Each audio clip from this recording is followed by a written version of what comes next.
with the game titled Hearts of Iron, there's some things that I expect, and I don't expect like War in the East tier of like granularity and historical accuracy and all that other shit, but I do expect like some granularity.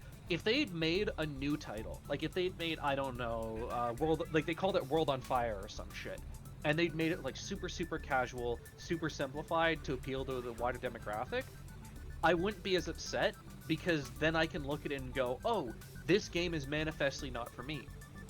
But here's the thing, Hearts of Iron was a series that was for me, and then they took that name and they shat on it, and that's what pissed me off. It's the same reason that people got mad at what was it, Deus Ex Infinity War, where it's like, oh, they took the Deus Ex title and they slapped it on like a fucking team-based tactics game or some shit. I don't remember. But the point is, like, their title for a game, if it's part of a series, has expectations with it.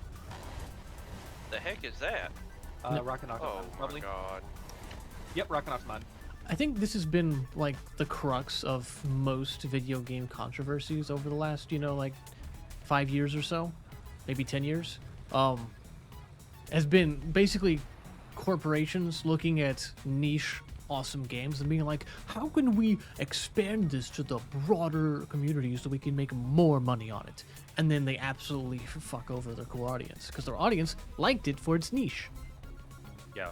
I mean, unfortunately, like, Hearts of Iron 3's multiplayer is fucked because Paradox didn't ever bother to update it. But if they had, I would still be playing it. Like, I would be playing Hearts of Iron 3 with, like, damn you. And I'm sure I'd actually be willing to at least try and learn the order of battle system. Yeah.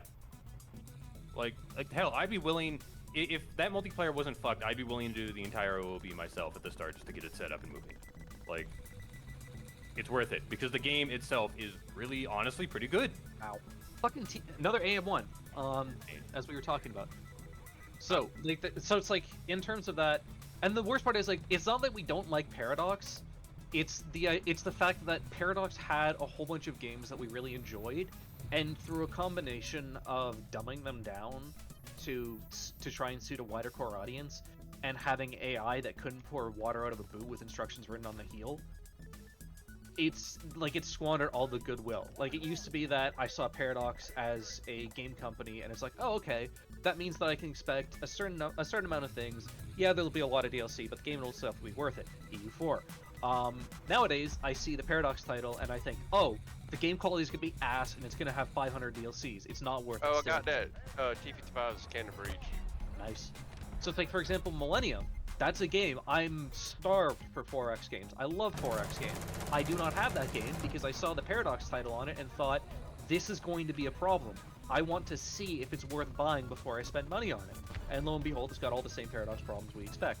But the point is, like, it's degraded that bad for me.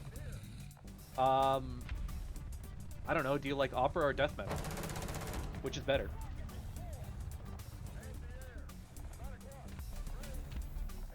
I am being a rat, by the way. I know you're busy talking, but... I mean, Always. Civ 6 is shitty, but, like, in general, yeah, I mean, they're different styles of game. Like, one's not objectively better than the other. Well, Civ 5 is objectively better than Civ 6, but that's not the conversation we're having right now. No, yeah, it's no, the conversation is Hoy or yeah. Civ better. Civilization Well, better. It's like, those are two different things. I think we're just old people at this point. You know, it was better back in my day. I can say which of the two I enjoyed more, but in terms of which one is better, they're different enough that there isn't one that's specifically better or worse than the other. Like, if they made it so that the cost he's literally on your left. Yeah, I saw him. If they made it so that the cost of districts scaled with just your city, I would be a lot more, and I'd enjoy Civ 6 a lot more. But they don't. It bugs me a lot, the whole having to put districts physically on the map. Yeah, I like that bit, but that's just me. Yeah, no, I'm with Damio. I do like the districts being placed. It's, to me, I like it, but then again, I like humankind, so. I don't dislike humankind except for the whole Headache thing. Yeah, but, like, you'll play. Well, that and the fact that the end game of humankind is non-existent. It's really incredible how you can tell exactly the moment Sony said, "All right, you've applied enough polish, get this shit out the door." you're done now. Yeah. The absolute bane of all games is the fucking publishers. Yep. But usually it's like Usually it's a lot less obvious. Like that's a new one. That's a new record for me on how obvious it is. Oh jeez. Oh shit, he's paying attention to me.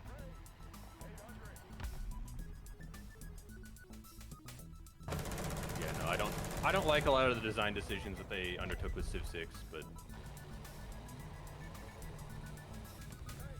you know, whatever. Just another game in the pile that I own and have been severely disappointed by. Whatever. This is fine. I'm being a real bastard over here. Fuck. Aren't you always a real bastard? But like, this is exceedingly good at being a real bastard Oh. today. Like, I'm revenge casting, motherfucker. as you should. Assuming that I actually can. I don't understand why no one's come over here to rip me out. Oh, no speaking one's of, there's a plane that just dropped on me, I think. I got shot in the back. Oh god. Oh yeah, do that. Yeah, it's that T-55 How we're did- struggling with. Oh, well, Yeah, the one that killed me. I didn't know he got That back we've been there. talk- Yes, Yeah, that's he's what been there that's what this we've been entire talking about. time. Well, that's what happens when I focus on enemy spawn, I guess. God.